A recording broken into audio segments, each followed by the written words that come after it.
En quatrième lieu, cela devrait être le premier, nous en avons déjà parlé plus haut.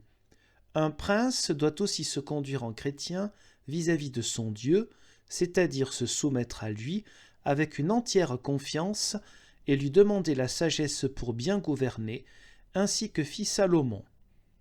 Mais j'ai déjà tellement écrit sur la foi et la confiance en Dieu qu'il n'est pas nécessaire de m'étendre ici sur ce sujet.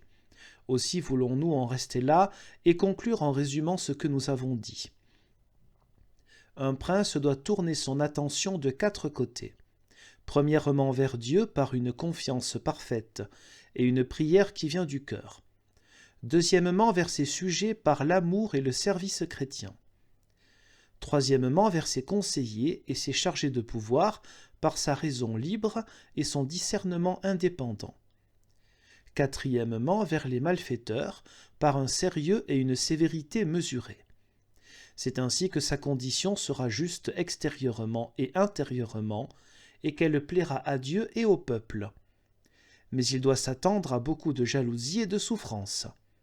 La croix, sans pareille entreprise, lui pèsera bien vite sur le cou.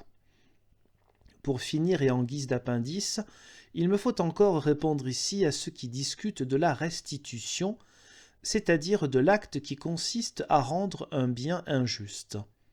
C'est là un devoir général du glaive temporel. On en a beaucoup écrit et on y a cherché maintes rigueurs exagérées. Mais je veux résumer tout cela brièvement en jetant sur un seul tas toutes ces lois et ces rigueurs qu'on a inventées à ce sujet et en les évacuant en une seule fois de la manière suivante. On ne saurait trouver dans cette question de loi plus sûre que celle de l'amour. Premièrement, si une telle affaire t'est soumise, ou quelqu'un doit restituer à un autre, elle sera vite réglée si tous deux sont des chrétiens. Car aucun ne retiendra le bien de l'autre et aucun ne réclamera son propre bien. Si l'un des deux est chrétien, à savoir celui auquel est due la restitution, c'est de nouveau facile à trancher, car il ne réclamera pas, même si la restitution ne lui est jamais faite. De même, si c'est un chrétien qui doit restituer, il le fera également. Mais qu'il s'agisse ou non d'un chrétien, tu devras prononcer comme suit la restitution. Si le débiteur est pauvre et ne peut restituer, et si l'autre n'est pas pauvre, tu dois laisser faire la loi d'amour et délier le débiteur. Car d'après la loi de l'amour, l'autre est tenu de lui abandonner cela et de lui donner encore en sus si c'est nécessaire.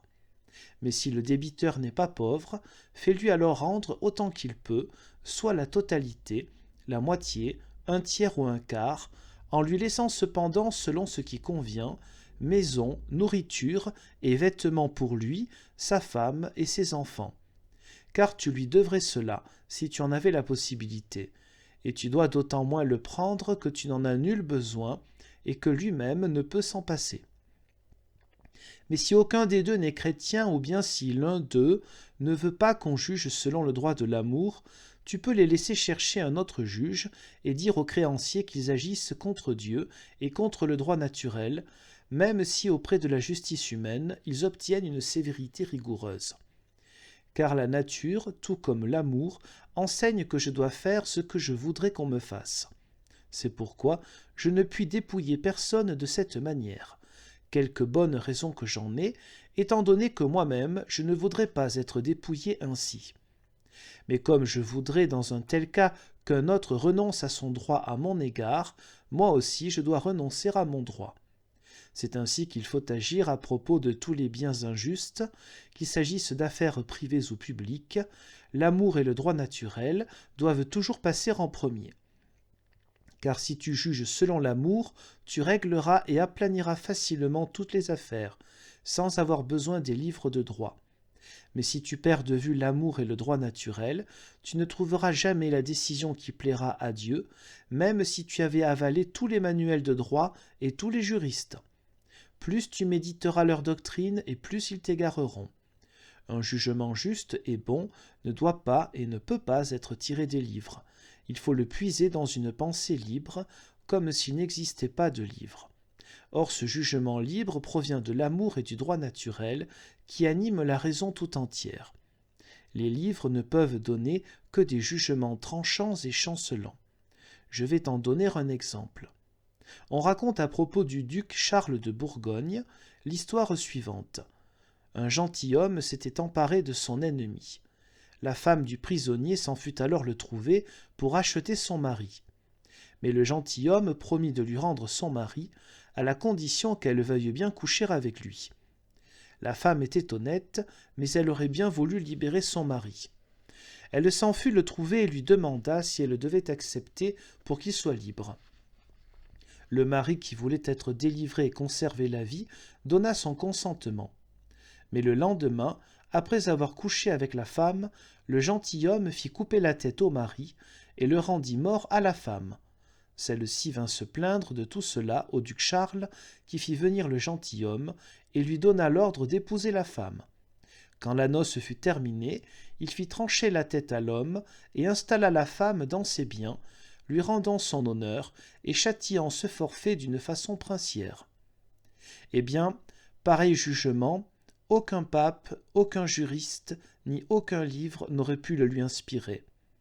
Il a jailli de la libre raison, par-dessus le droit de tous les livres, et d'une façon si remarquable que chacun doit l'approuver. Dans chaque cœur, il est écrit que ce jugement est juste. Saint Augustin, dans le Sermon du Seigneur sur la montagne, s'exprime dans le même sens. C'est pourquoi il faut maintenir toutes les lois écrites sous la domination de la raison, car elles ont jailli d'elle comme de la source du droit. Il ne faut pas lier la source à ses ruisseaux, ni tenir la raison captive de la lettre.